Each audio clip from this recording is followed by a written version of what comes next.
Surrey, November 1814. The door to the morning room at Ashworth House was not fully closed, which was the kind of detail that changed the direction of a life. Sable Thurston had not intended to eavesdrop.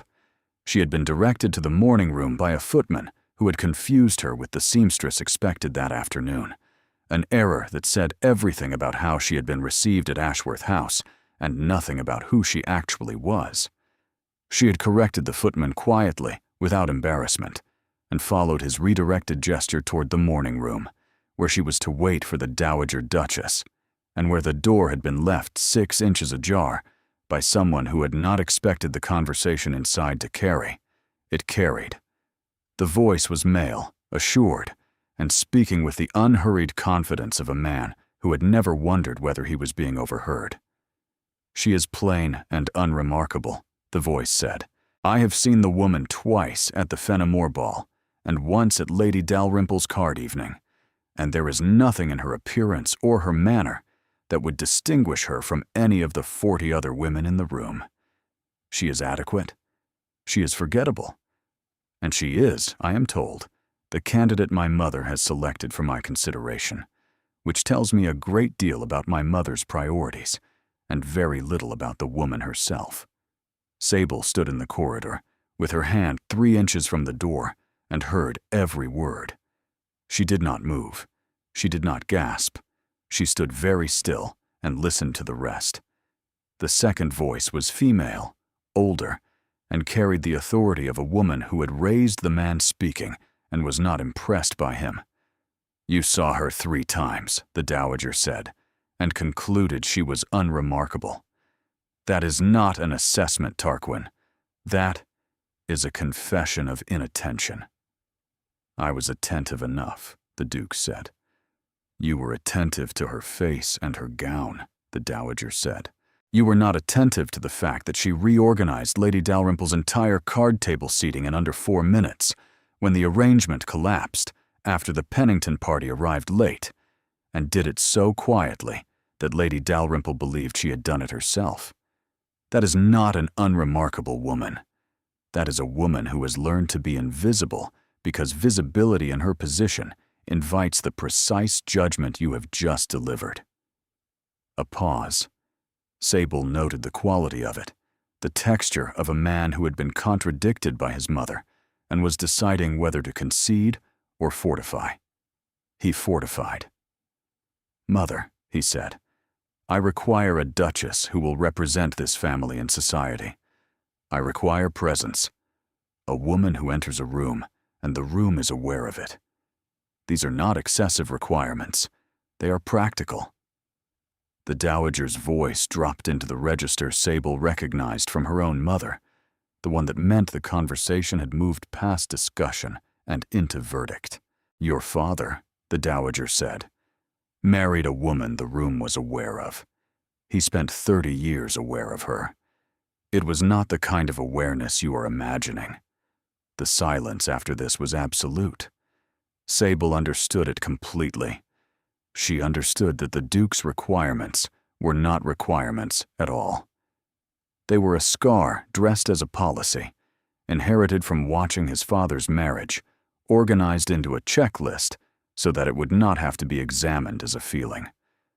She understood all of this in the 6 seconds of silence that followed, because Sable Thurston had spent her life understanding rooms that did not know she was understanding them. The footman reappeared. "Miss Thurston, the Dowager will receive you in the drawing room."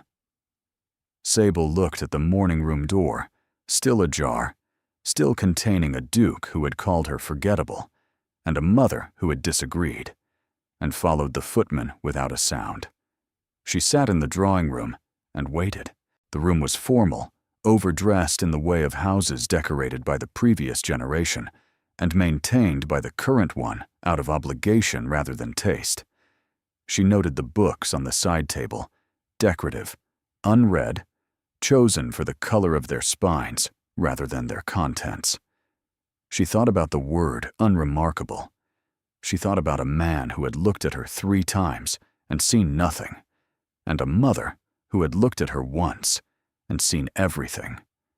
She was still thinking when the Dowager appeared. The Dowager Duchess of Ashworth was 61 years old and had the posture of a woman who had never in her life leaned against anything. She entered the drawing room and looked at Sable with focused, unhurried attention. "Miss Thurston," she said. "Your Grace," Sable said, and stood and curtsied. The curtsy was perfect, precisely the depth and duration that the rank required, calibrated to the inch. It said nothing personal. It communicated nothing beyond competence. It was, in every respect, unremarkable. And that was the point. The Dowager watched the curtsy with the attention of a woman who understood what curtsies meant and what they concealed. "You have been told why you are here," the Dowager said. "I have been told that your Grace wished to discuss a matter of mutual interest," Sable said. "I have inferred the rest." The Dowager almost smiled. "What have you inferred?" "That your son requires a wife, that the family circumstances make the matter pressing, that my father's fortune makes me a practical candidate, and that your Grace has formed an opinion about my suitability that differs from your son's, which is why I am being received by you and not by him." "My son believes he knows what he needs," the Dowager said. "He has constructed a very specific portrait of the woman he intends to marry. She should be striking. She should command attention. She should fill a room simply by entering it. He does not understand that he has described his father's wife, not his own." Sable held her gaze. "I heard him," she said. The Dowager stilled. "The morning room," Sable said. The door was open. "I was in the corridor. I heard everything he said about me, including what your Grace said about the previous Duchess." Silence. The Dowager looked at the drawing room door, which was fully closed, and then back at Sable, and her expression underwent a revision. "And you are still here," the Dowager said. "I am still here," Sable said, "because a man who calls a woman unremarkable without knowing her has revealed more about himself than about her. And because your Grace defended me to your own son before you had met me, which tells me that this household contains at least one person whose judgment I am interested in." The Dowager sat. They sat across from each other in the overdressed drawing room. "My son will meet you formally at dinner on Friday," the Dowager said. "He will be polite because he was raised to be polite. He will assess you quickly and from the surface, because that is the habit he has developed. And he will conclude that his original assessment was correct." She leaned forward. "What he will not see is that you have just told me you overheard my son calling you plain to my face without flinching, and that you are sitting in this room having a conversation most women would have fled from 3 minutes ago." "What would you like me to do on Friday?" Sable said. "Nothing," the Dowager said. "Be exactly what you are. Let him see nothing. And when he has finished seeing nothing, we will find out whether he is the kind of man who looks again." Sable stood. She curtsied again, the same perfect, unremarkable curtsy, the one that said nothing and concealed everything. The Dowager watched her perform it with the expression of a woman who had found exactly what she had been looking for. "Friday," the Dowager said. "Friday," Sable agreed. She left Ashworth House in her father's carriage. Her father looked at her face and said, "Well?" She looked out the window at the Surrey countryside, brown and bare in November. "He does not know what he is looking for," she said. "His mother does." "And what are you?" She looked at the road ahead. "I am what I have always been," she said. "The woman no one sees coming." The dinner at Ashworth House on Friday was an occasion for 12. Sable arrived with her father, and the dark blue dress she had chosen because it was well made and unobtrusive, and precisely the kind of thing a plain woman would wear to a dinner where she expected to be overlooked. She expected to be overlooked because she had been instructed to be overlooked. The dowager had said, "Be exactly what you are." And what Sable was, what she had always been, was the woman who entered a room and was absorbed by it, who sat at tables and listened while others performed, who noticed everything and displayed nothing, and who had turned this quality from a limitation into an instrument. She had not always understood it as an instrument. There had been years when being unseen had simply been painful, when she had stood at the edges of ballrooms and wondered what it was about her that made people's eyes move past her as though she were furniture. She had asked her mother once, at 14, why people did not look at her. Her mother, who had been beautiful and was now dead, had said, "They do not look at you because you do not ask them to. That is not a flaw. That is a choice you have not yet learned to make." She had learned. She had learned that the space between being overlooked and being invisible was the space in which the most useful information lived. She had learned that unremarkable was not the same as unobservant. The Duke of Ashworth, Tarquin Markable, was seated at the head of the table, and Sable was seated 5 places from him. She observed him. He was tall, dark-haired, 32, and possessed of the kind of face that had been handsome at 20 and had since acquired the particular set that came from managing a title and a family history that weighed more than he had expected when he inherited at 24. He managed the table with precision. He laughed twice during the first course, and both times the laugh was social rather than genuine, and Sable noted this because the difference between a genuine laugh and a performed one told her whether a person was present in a room or merely presiding over it. He was presiding. He was not present. He did not look at her once during the first course. He did not look at her during the second course either, though his mother, seated at the opposite end, glanced at her 3 times with the expression of a woman monitoring an experiment. The third course brought a conversation about the new lending library proposed by the Fenimores and opposed by Sir Alistair Caldwell on grounds that Sable recognized immediately as financial rather than principled. The table discussed it. The Duke contributed a remark about the cost that was measured and non-committal. Sable said nothing. Then Lady Fenimore, who was generous and inclusive, turned to her and said, "Miss Thurston, you have been very quiet. Do you have an opinion on the lending library?" The table looked at her. 12 people, including the Duke, looked at the woman 5 places down who had been so quiet they had nearly forgotten she was present. Sable set down her fork. "The proposal allocates £60 for the initial collection and £12 annually for maintenance," she said. "The building requires a new roof at £14, bringing the first-year cost to £86. Sir Alistair's objection is that the parish cannot sustain this when the bridge at Crofton requires repair at £42. But the parish fund currently holds £163, which is sufficient for both projects, with £35 remaining. The question is not whether the parish can afford the library. The question is whether Sir Alistair would prefer the parish to accumulate a surplus rather than serve its residents, which is a different argument, and should be made honestly if it is going to be made at all. The silence that followed was the particular silence that occurred when a room recalibrated the person who had produced it. Sir Alistair looked at her with the expression of a man who had been publicly undressed by someone he had not considered worth monitoring. Lady Fenimore looked at her with delight. The Dowager looked at her with controlled satisfaction, and the Duke of Ashworth looked at her for the first time. Not the glancing surface assessment he had given her at the Fenimore ball.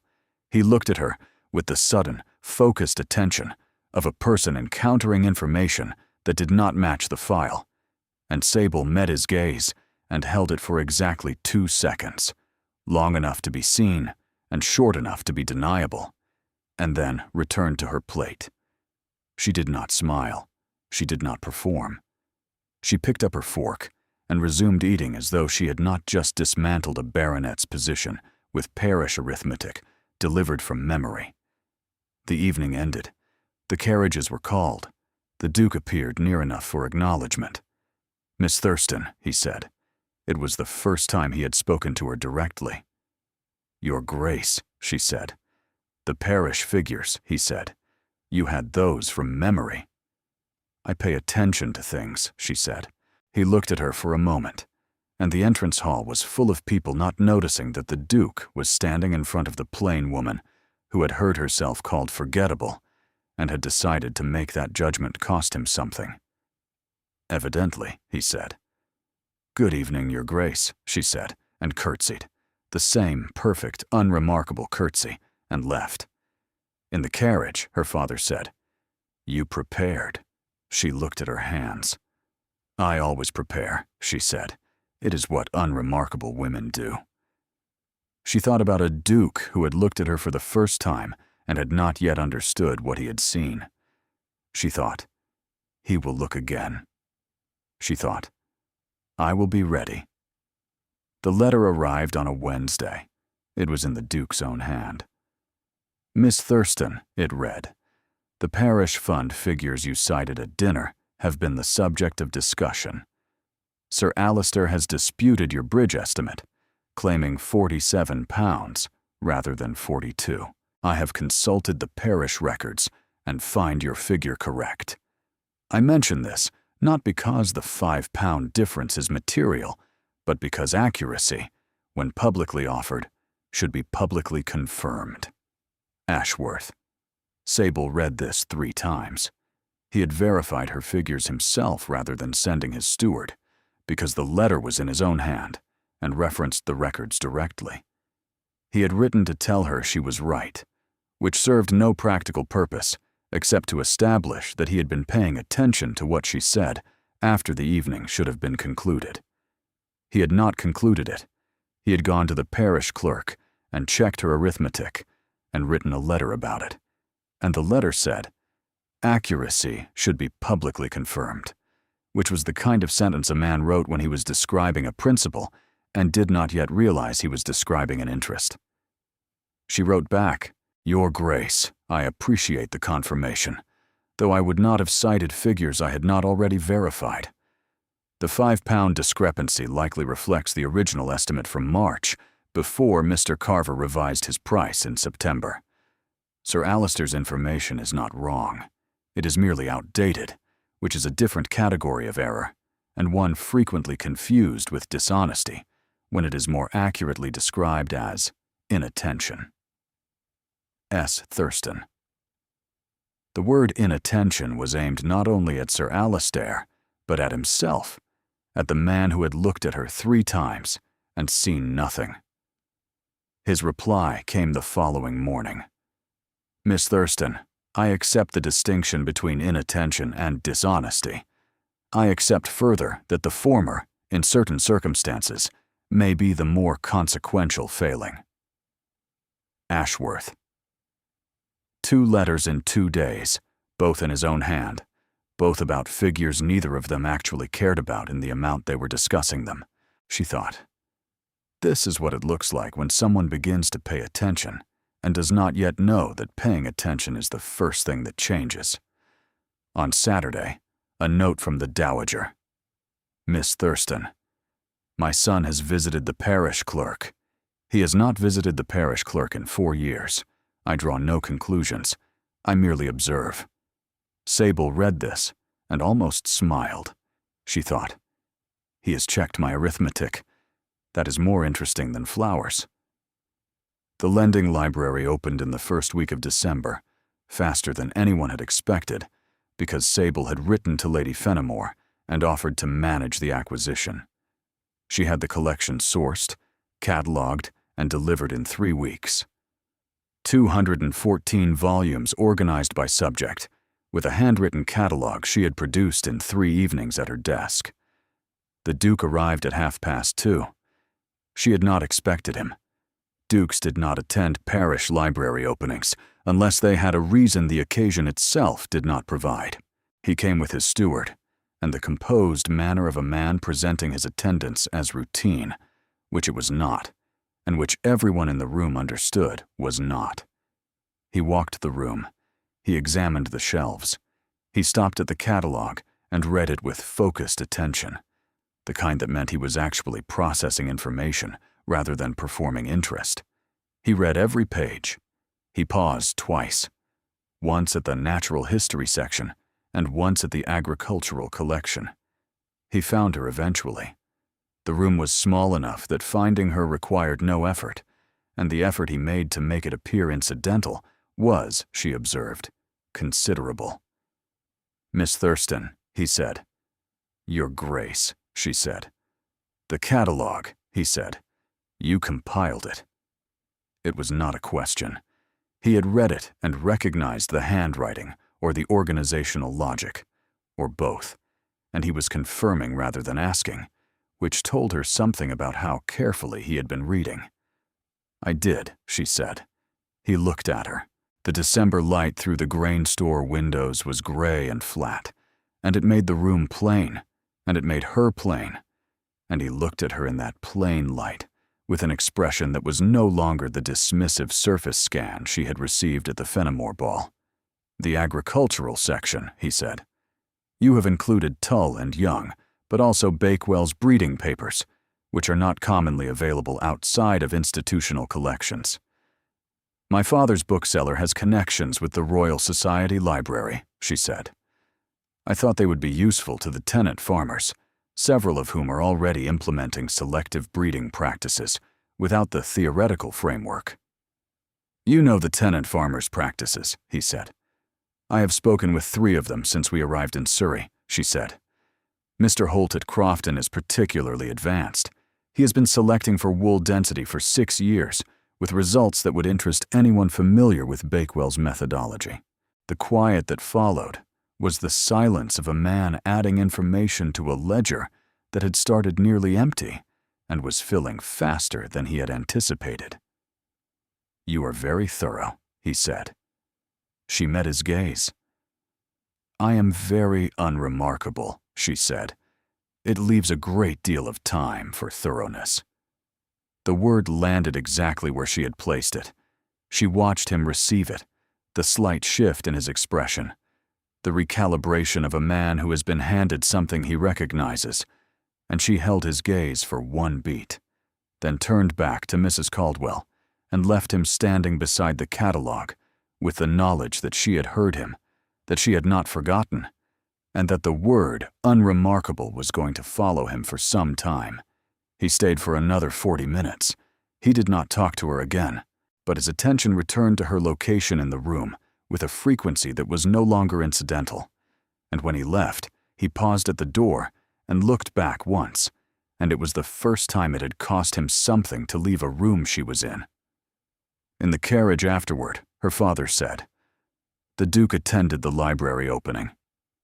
"He did," Sable said. "He read your catalog," her father said. "He read the entire catalog." "He is a thorough man," she said. Her father looked at her with the expression of a man who recognized the particular quality of stillness she adopted when she was managing something that was not a room. "Sable," he said.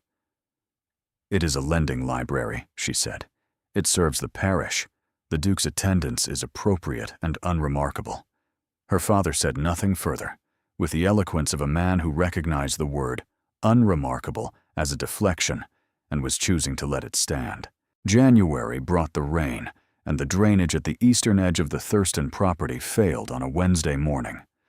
Sable was in the flooded field by 9, in ruined boots and a practical coat, with her father's estate manager and a surveyor she had engaged 3 days earlier, when the first signs of failure appeared. She had seen it coming. She had walked the drainage channels in December and noted the silting in the eastern culvert.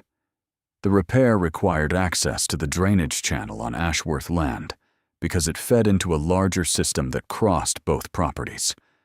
She did not write. She did not send a message through intermediaries. She walked to the boundary wall in her ruined boots, crossed it at the stile, and walked to the Ashworth estate office, where the Duke's steward kept his operations.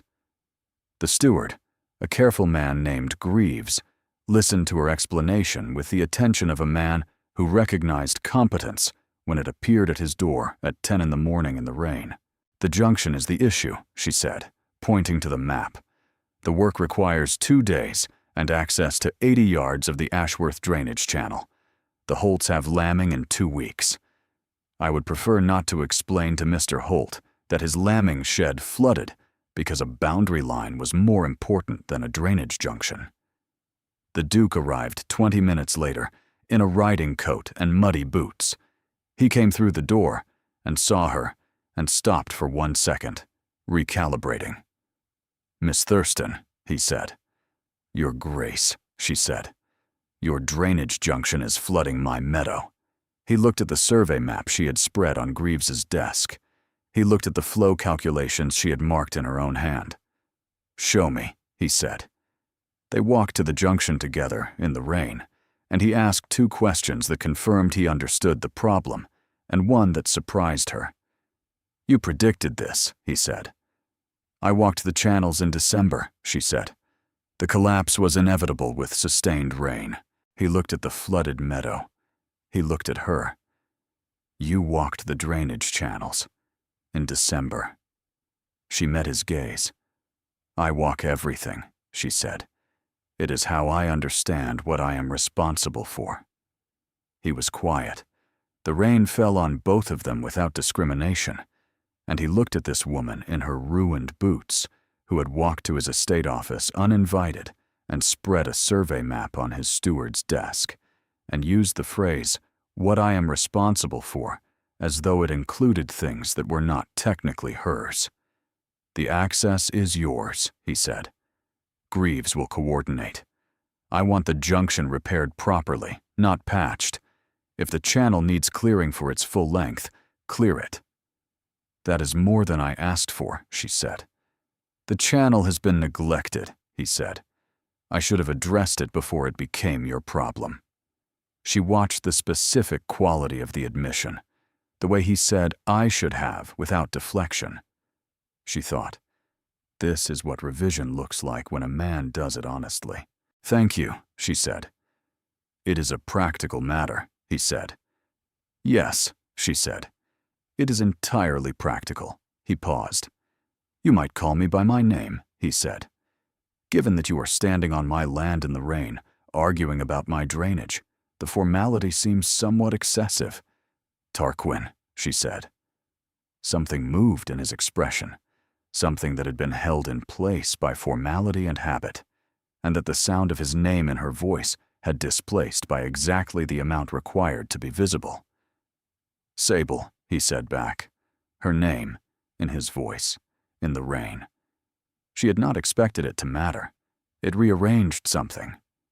"The drainage work," she said, because she needed a sentence that was not about the rearrangement, "will take 2 days."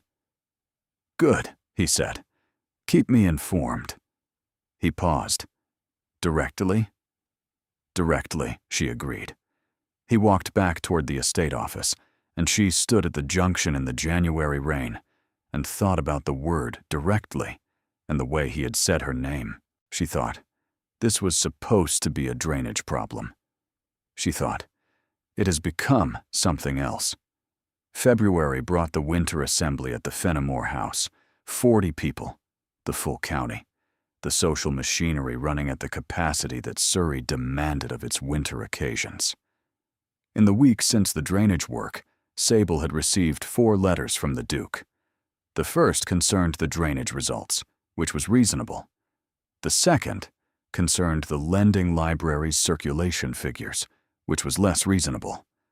The third enclosed a paper on soil composition annotated in his hand, which was not reasonable at all. The fourth concerned nothing identifiable as a subject, and was, she understood, a letter written by a man who wanted to write, and had not yet admitted to himself why. She had replied to each one. Her replies were precise and factual, and contained within them, buried so far beneath the surface that only a very attentive reader would detect them, the quality of a woman who was enjoying being written to, and was not going to say so. She had also come to know Mrs. Edith Langley, a widow of 48, who had appointed herself keeper of the county's standards.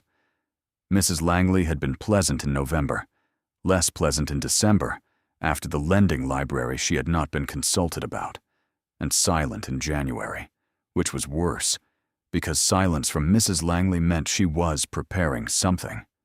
The Duke was across the room when Sable entered. He looked up, and the look was no longer the assessing one.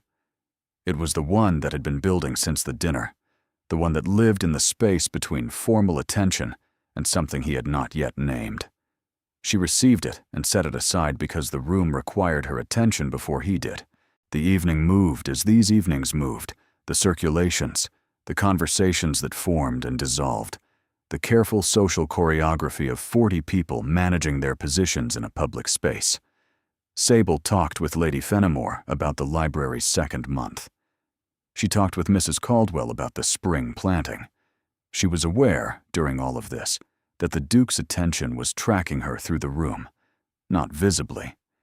He was managing his social obligations with the precision of a man who had been doing it for 12 years and could do it without surrendering the part of his attention that was, she had come to understand, permanently allocated to her location.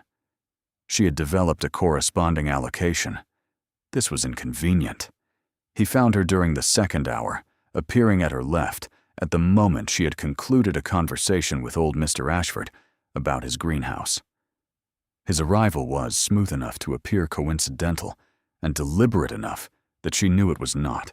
"The lending library is circulating at twice the rate Lady Fenimore projected," he said. "You have been reviewing the circulation figures," she said. "Greaves mentioned them." He paused. "I may have asked Greaves to mention them." She almost smiled. The almost was the point. She let him see the outline of it without giving him the thing itself. "I track everything," she said. "It is what unremarkable women do with their considerable free time." Before he could respond, Mrs. Langley arrived at her right shoulder with the precision of a woman who had been circling for 20 minutes. There were 6 people within hearing. "Miss Thurston," Mrs. Langley said, "what a pleasure. I was saying just last week how admirable it is that you have made yourself so useful. The lending library, the drainage, the parish figures. Such industry." She paused. One does wonder whether the industry is directed at the parish or at something rather closer to hand. She let her gaze move from Sable to the Duke and back. The implication landed with the precision she had designed it to. It said, "You are a merchant's daughter pursuing a duke, and everyone can see it." Sable felt the heat of it, the surgical accuracy, because it was not entirely wrong, and the things that were not entirely wrong cut deepest. She was preparing her response when the Duke's voice came from her left. Not the dinner table voice, or the letter voice, or the drainage junction voice. The one underneath all of them, the one that carried the Ashworth name and 300 years of Surrey in it. "Miss Thurston's contributions to the parish," he said, "include a lending library that has served 47 borrowers in 2 months, a drainage intervention that protected 3 tenant families from flooding, and parish budget analysis that corrected a £5 error in the public accounts." He looked at Mrs. Langley with complete level attention. "The industry is directed at this community. I would hope everyone in this county recognizes the value of a neighbor who contributes rather than merely commenting." "Of course," she said. I understood what you meant," the Duke said, and his voice had not risen, and his expression had not changed, and the absence of both was more decisive than either would have been. He held her gaze one moment longer than convention required, then returned to the conversation as though nothing had occurred. Mrs. Langley found someone else to talk to within 30 seconds. Sable stood beside the Duke in the aftermath and felt the weight of what had happened. He had defended her without rescuing her. He had stated facts. He had made it about the parish, which meant Mrs. Langley had no graceful way to continue, and Sable had been defended without being diminished. She crossed the room to Lady Fenimore, who looked at her face, and then at the Duke and back. "Well," Lady Fenimore said. "He intervened," Sable said. "He made it about the facts," Lady Fenimore said, "because the facts supported you completely, and it allowed you to be defended without being claimed." She paused. "That is not the behavior of a man who considers his neighbor unremarkable." Sable held her glass and thought about 3 months of letters and drainage ditches and parish accounts, and a man who had called her plain in November and had just spent his authority defending her in February without raising his voice. Sable looked across the room at the Duke. He looked back. Not the assessing attention. The other one. She held his gaze for 2 seconds. 1 beat longer than the social register required. Then she turned back to Lady Fenimore, and the assembly continued, and neither of them said anything further about what had happened, and it cost them both considerably. He came to the Thurston house on a Tuesday morning, 4 days after the assembly, on foot, which told her the visit had not been delegated or filtered through social machinery. She was in the study. The housekeeper showed him there because Sable received visitors in the study, not the drawing room, because the study was where she worked. He came in and looked at the desk covered in planting schedules and drainage maps. "You work here," he said. "Every morning," she said. She poured tea and offered him a cup without asking whether he wanted one. He took it. He sat across from her desk. He did not drink it. "I owe you something," he said. She waited. "In November," he said. "In the morning room." He set down the cup and looked at her with an expression that was not managed at all. "You heard me," he said.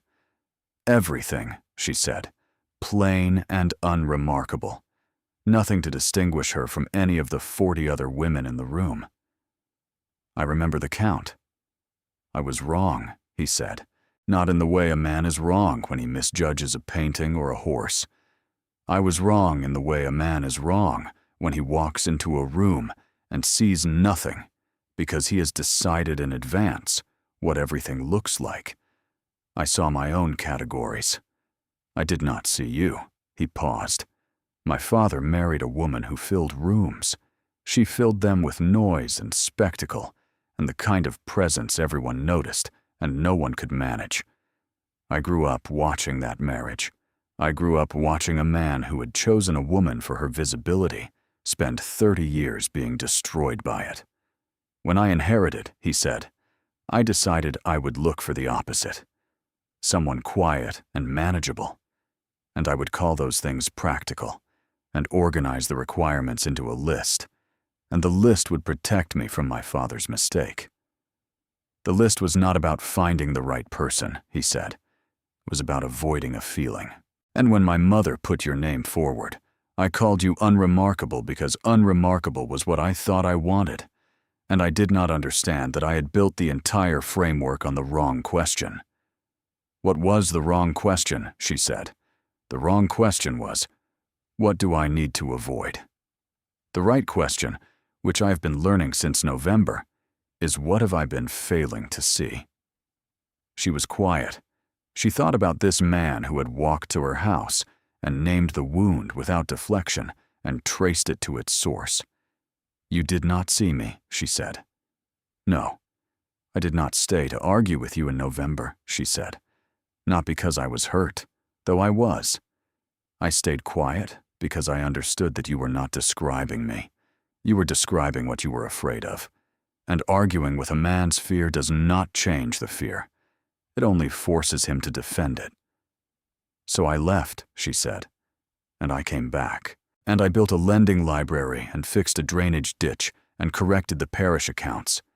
And I let you see me in increments, because the kind of seeing you needed to do was not the kind that could be demanded. You had to earn your own attention." He was quiet for a long time. The study was warm, and the February morning was gray outside the window, and the tea was cold in both their cups. "You knew," he said. From the beginning, you knew what I was doing and why, and you stayed anyway. I stayed because your mother defended me before she had met me, and a household that produces that kind of loyalty is worth understanding. And because you checked my parish figures yourself rather than sending your steward. And a man who checks arithmetic is a man who is paying attention even when he does not know it. She paused. And because you said unremarkable, she said, and then spent 3 months proving you did not believe it. He stood. He came around the desk. She stood because this was not a conversation for sitting, and they were very close in the study with the February light and the planting schedules between them. I was wrong about you, he said, before I met you. In the morning room, at the dinner, and the library and the drainage junction, and at every point where I should have been paying attention, and was not. And I am asking, he said, and his voice had dropped below every register into the one that was just him, just the man who had walked here in February and named his wound. Whether I have earned it. Whether I have earned the right to see you. She looked at him. She thought about the morning room and the word unremarkable and the months of increments. She thought about a man who had checked her arithmetic and read her catalog and stood in the rain and used her name and defended her without raising his voice. She thought about the curtsy, the perfect, unremarkable curtsy she had performed in his presence, the one that said nothing and concealed everything. She did not curtsy.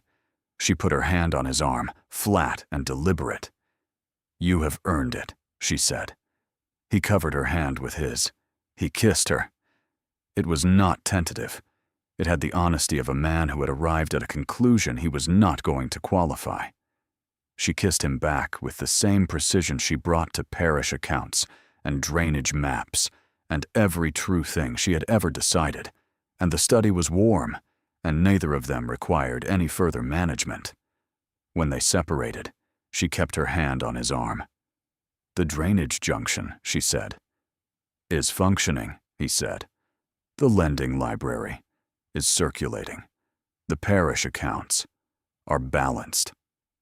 Are we conducting an audit? He said. I am establishing that the practical matters are in order before addressing the impractical ones, she said. And are the impractical matters in order? They are entirely in order, she said. March in Surrey was the county remembering itself. Sable and the Duke were engaged by the second week.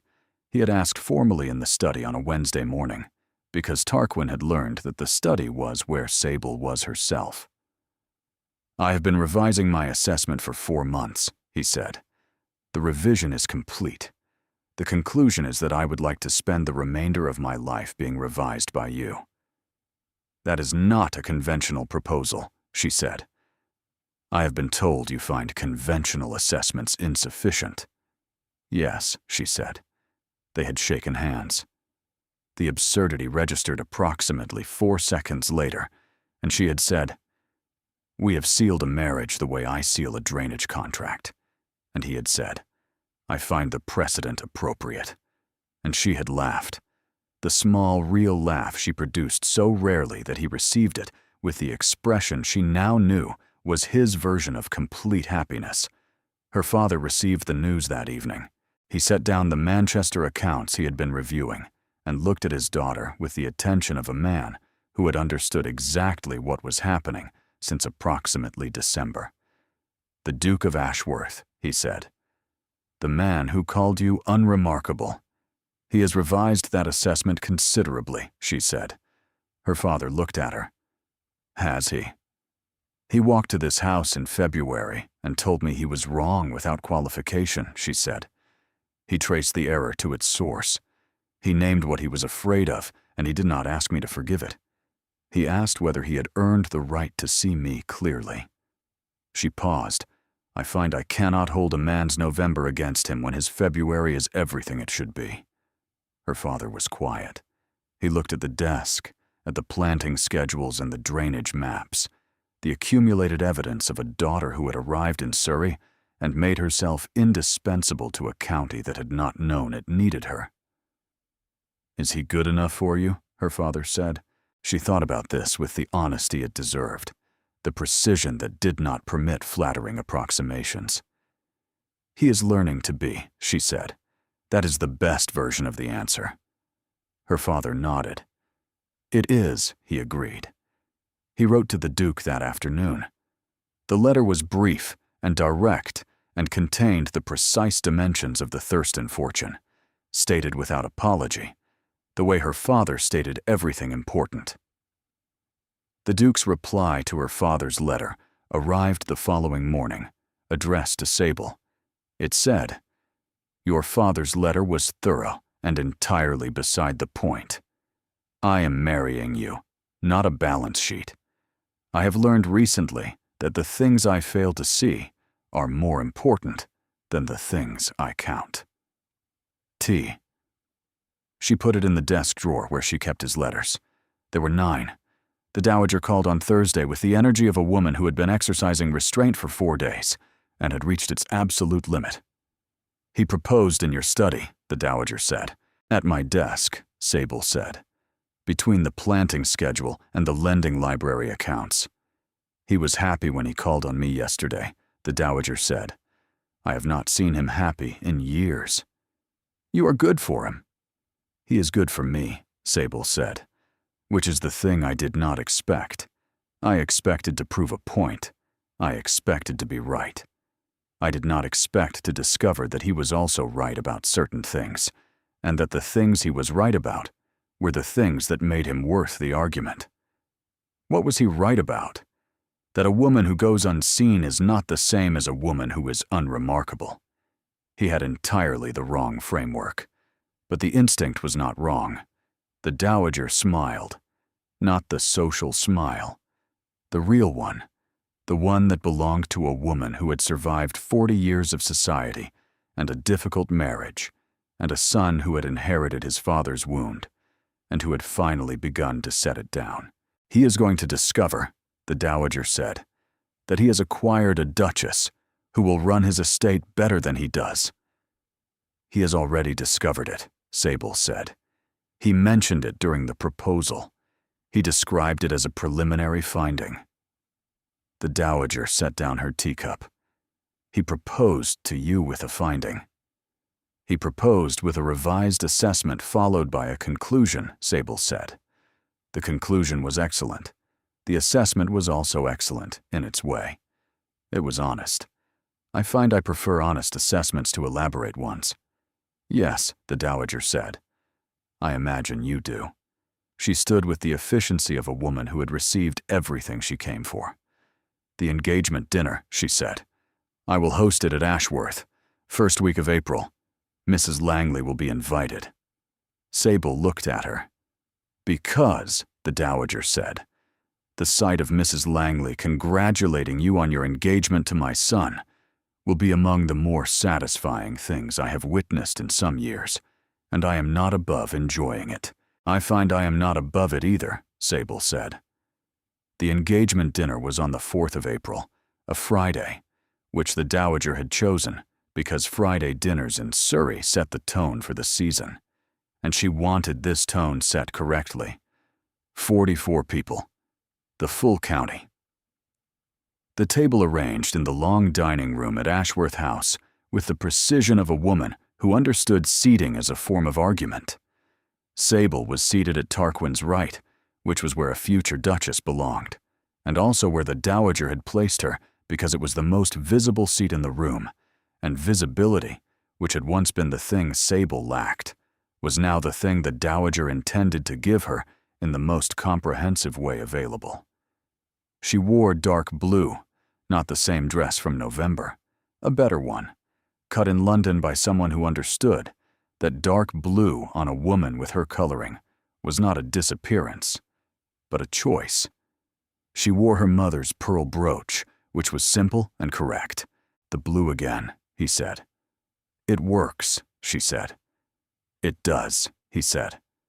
He looked at the room, the 44 people settling into their positions, and he looked at her over his wineglass with the full undefended attention that she had earned, and he had learned, and neither of them were going to pretend, was anything other than what it was.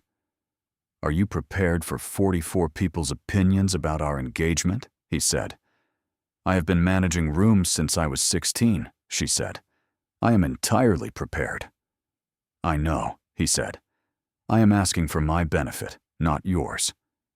"The correct standard," she said quietly, "is considerably above fine, and you have been meeting it for some time."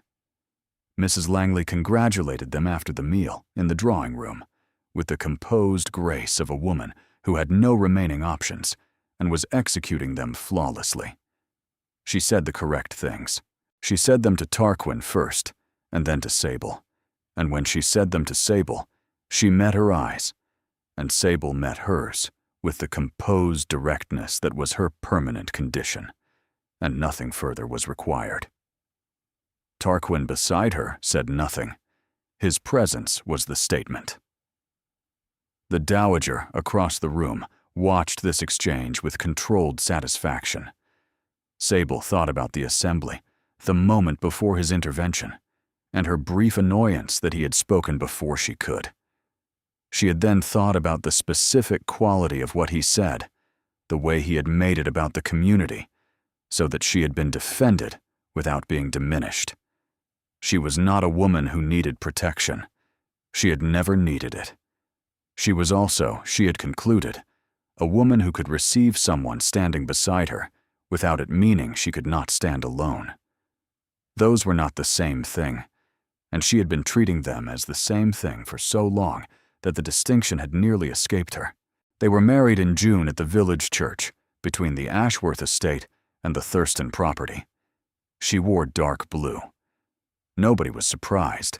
The county turned out, because the marriage of this duke to this woman was a story they had been following since November, with the invested attention of people who had known something was going to happen and had not been entirely certain what. Sable walked in on her father's arm and looked at Tarquin at the front of the church and thought about the morning room and the word unremarkable and the door that had been left 6 inches ajar. She thought about the curtsy, the first in the drawing room, perfect and unremarkable, saying nothing and concealing everything. The second, at the Friday dinner, meaning I have shown you something, and you do not yet know what it is. The third, at the assembly, the deliberate absence of it. She had thought about the fourth version since March, and had decided it would not be a curtsy at all. She reached the front of the church. Tarquin looked at her with the full unmanaged attention, the expression that had nothing of November in it, nothing of the categories and the checklist and the policy built from a wound. Just this. Just him. She did not curtsy. She extended her hand, the hand of a woman who balanced parish accounts and built lending libraries, and had walked into his life through a 6-inch gap in a door. He took it with the firm grip of a man who meant what he agreed to and did not let go. And the church was full, and the June morning was warm, and the county was watching. And Sable thought, this is what it looks like when an unremarkable woman is finally, completely seen. The wedding breakfast was at Ashworth House because it was the larger house, and because the county expected it, and because Sable had already identified 4 things she intended to change about the dining room arrangement, which she had told Tarquin about on a walk through the East Wing in March, and he had looked at her and said, before or after the ceremony, and she had said, the order is negotiable, and he had said, nothing about you is negotiable, except possibly the library catalog. She moved through the breakfast with the ease of a woman on her own ground, which it was not yet technically, but was in every way that mattered. She talked with the Fenimores and the Caldwells and Sir Alistair, who had recently discovered that he agreed with Sable about the parish fund and had revised his memory accordingly. She talked with the dowager, who had the expression of a woman who had set something in motion and watched it exceed her expectations. Her father found her at the edge of the room in the late afternoon.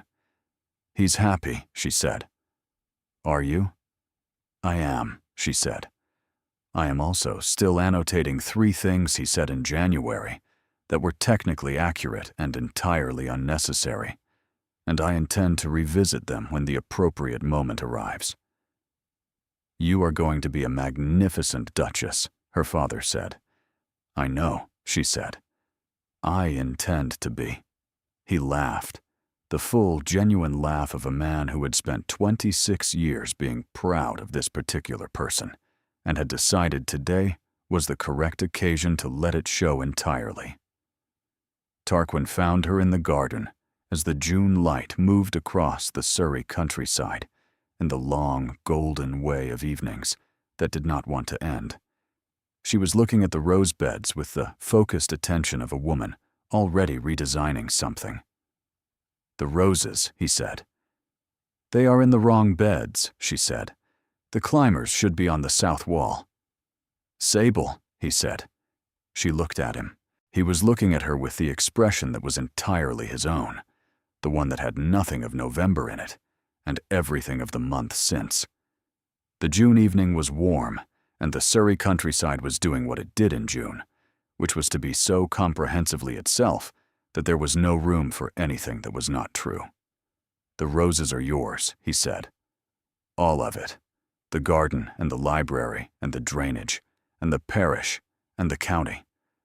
All of it is yours in every sense that matters, and I want you to know that I know that. She looked at the roses and thought about the word unremarkable and what it had meant in November and what it meant in June and how completely a word could turn itself inside out over 7 months. Tarquin, she said. Yes, I heard you through a door.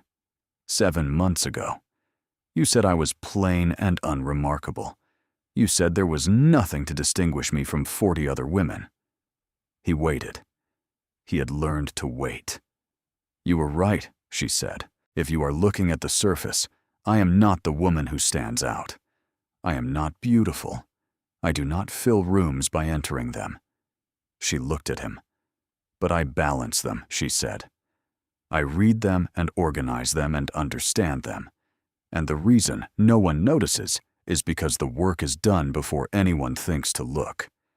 You called me unremarkable, and I spent 7 months showing you what unremarkable means when it is paying attention. She curtsied. It was not the unremarkable curtsy.